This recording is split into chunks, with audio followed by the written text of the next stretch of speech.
आज अपने भांग पर बात करेंगे। भांग, होली भी आ रही है, भांग का प्रभाव रहता है, उसी की बात करेंगे। बहुत ही शानदार क्वेश्चन है। बैकग्राउंड बता देता हूं। WHO ने ये कहा कि ये जो भांग है इसको सर्वाधिक खतरनाक मादक पदार्थों की सूची से बाहर निकालो। ये सुझाव दिया UNO कि इस भांग को सर्वाधिक खतरनाक मादक पदार्थों की सूची से बाहर निकालो। तो UNO ने यह प्रस्ताव पारित कर दिया और ये कहा कि भांग अब सर्वाधिक खतरनाक मादक पदार्थों की सूची से बाहर है। ये न्यूज है। दो तीन बातें आपके एग्जाम की दृष्टि से महत्वपूर्ण है। पहले तो ये लिखिए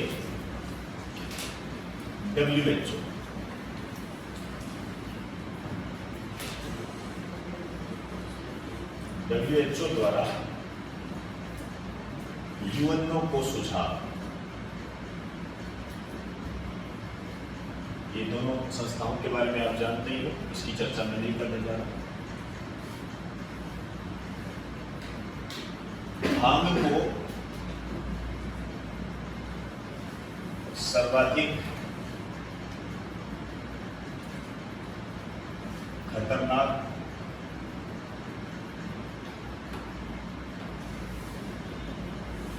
मादक पदार्थों की सूची से बाहर किया जाए।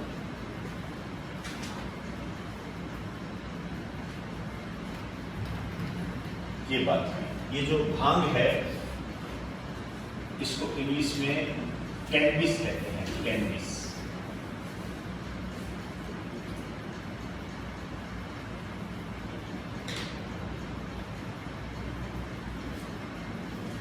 कैनबिस। तो उसके बाद की घटना ये हुई कि UNO ने प्रस्ताव पारित कर दिया। ये प्रस्ताव पारित तो दिसंबर 2020 में किया था, लेकिन ये चर्चा में अब आया है। तो अब जो है हम ये कह सकते हैं, इसका रिजल्ट क्या है। भांग सर्वाधिक खतरनाक मादक पदार्थों की सूची से बाहर है।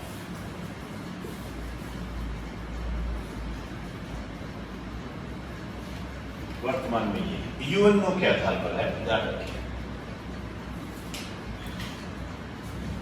ये जो भांग है इसके बारे में थोड़ी सी बात आपने साइंटिफिक रूप से ध्यान रखनी है। देखिए, एक होती है भारतीय भांग,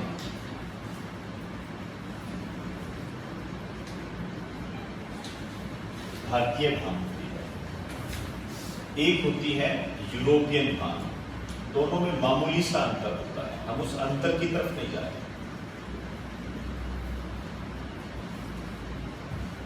ये जो यूरोपियन भांग होती है इसको कहते हैं हेम्प। हेम्प का हेम्प है यूरोपियन भांग। साइंटिफिक दृष्टि से आपने इसके बोटनिकल नेम वगैरह ध्यान रखने पड़ेंगे, ध्यान रखिए। इसको कहा जाता है कैनबिस सैटिवा।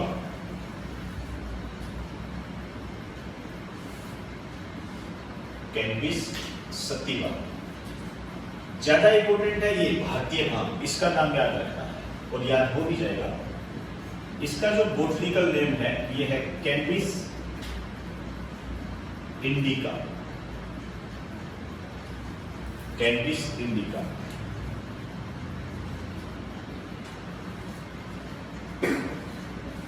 इसके अंदर एक पाया जाता है टेट्राहाइड्रोकैनबिया।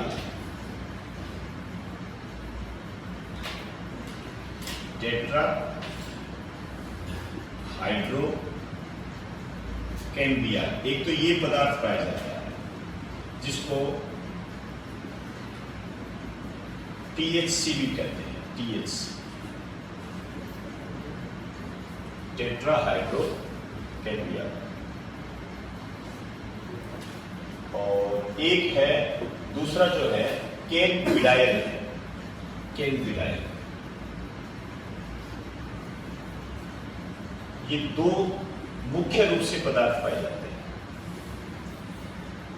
टेट्राहाइड्रो कैनबिया और एक है कैनबिडाइल।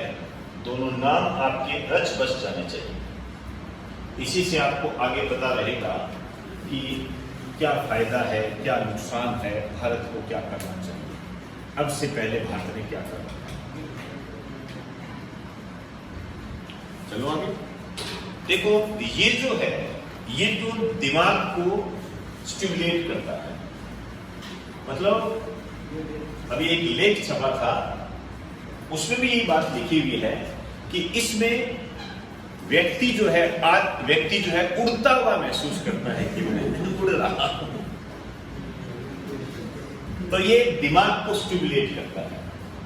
आप चाहो तो यहां लिख दीजिए, इसमें व्यक्ति उड़ता हुआ महसूस करता है। बकायदा अभी ऑडिटोरियल आया है, उसमें एक लाइन है, कल परसों के लिए, इसमें व्यक्ति उड़ता हुआ महसूस करता है। आप कह सकते हो कि दिमाग को स्टिमुलेट करता है। इसी तरीके से जो कैनबिडाइल है, ये दिमाग को स्टिमुलेट नहीं करता है। इसका इस्तेमाल जो है मेडिसिन में किया जाता है, औषधि मेडिसिन में इसका इस्तेमाल होता है। तो अब आप देख लीजिए, इसको भांग को खतरनाक मादक पदार्थों की सूची से बाहर निकाल दिया, तो भारत को क्या करना चाहिए, या अब तक भारत ने क्या किया है।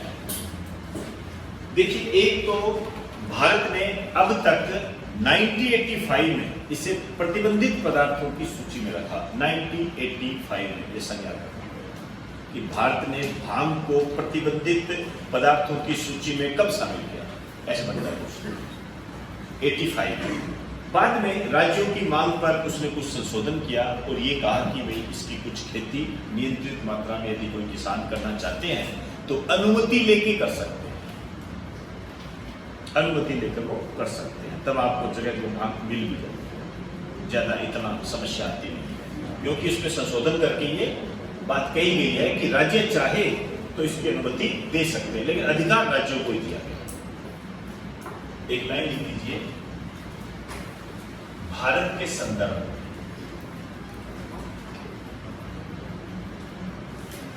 लिखिए, भारत ने इसे 1985 में, टिक कर लेना इसको, 1985 में प्रतिबंधित पदार्थों की सूची में शामिल किया।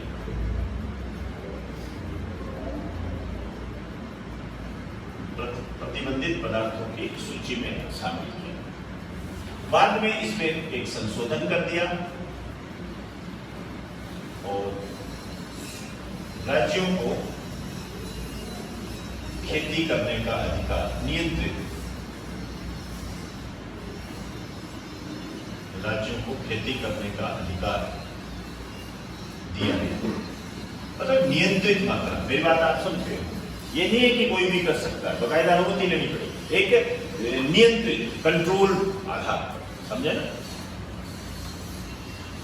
तो अब भारत को क्या करना चाहिए, जनरल हम बात करें तो हम ये कह सकते हैं कि अब भारत को भी प्रतिबंध हटा देना चाहिए।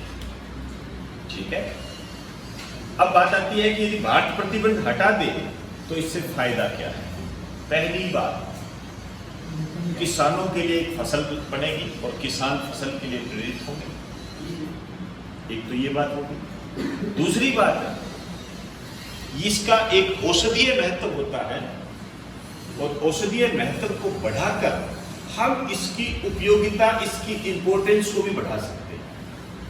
अब रही बात कोई नशा करने की, कहते हैं जिससे नशा होता है, तो उसमें कहा जा सकता है कि जो नशा है ये तो शराब में भी होता है, इसका मतलब तो फिर शराब को भी प्रतिबंधित करें।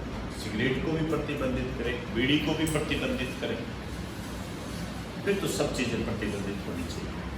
हाँ, उसके लिए कुछ नियंत्रित दायरे रख सकते हो, जैसे शराब के लिए है तो यहाँ नहीं पी सकते, वहाँ नहीं पी सकते, घर पे आराम से पिए कीजिए, आपको कोई नहीं कहेगा कुछ भी, 8 बजे के बाद नहीं मिलेगी, ऐसा आप कुछ भी कर सकते हो। या महंगा कर सकते हो, भाई शराब को छुड़ाने का तरीका जो है, कहते हैं महंगा कर दो, वास्तव में ये तरीका नहीं है, इससे घरेलू उत्पीड़न बहुत होती है, क्योंकि दारू पीने वाला, शराब पीने वाला पिएगा ही पिएगा, कुछ भी हो जाए। भगवान जाने उसका क्या सिस्टम है, उसके पास शाम को जेब में पैसे आ ही जाएंगे, तो कैसे आएंगे वो, लेकिन आ ही जाएंगे, नहीं तो कोई भाई मिल ही जाएगा। चलो कोई बात नहीं। तो ये अपने पास न्यूज थी 1985 का ध्यान रखना है आपने। और एक आपसे पूछा जा सकता है कि अभी हाल ही में किसे यूएनओ ने प्रतिबंधित पदार्थों की सूची से बाहर किया है, तो भांग को किया है। साइंटिफिक नेम ध्यान रखना है, विज्ञान में, साइंस में आपको इस तरीके से पूछा जा सकता है कि भांग का बोटनिकल नेम क्या है, तो ये कैनबिस इंडिका। या एक क्वेश्चन और ध्यान से, एक क्वेश्चन ऐसे बनता है कि भांग में कौन सा पदार्थ, ध्यान से सुना, भांग में कौन सा पदार्थ है दिमाग को, ब्रेन को स्टिमुलेट करता है? टेट्राहाइड्रो THC आप कह सकते हो। जैसे क्वेश्चन बनता है ना, चाय में कौन सा पदार्थ होता है, कॉफी में कौन सा पदार्थ होता है, कैफीन, वैसे भांग में कौन सा पदार्थ होता है जो ये काम करता है, तो THC। क्लियर होगी बात सारी, बाकी बात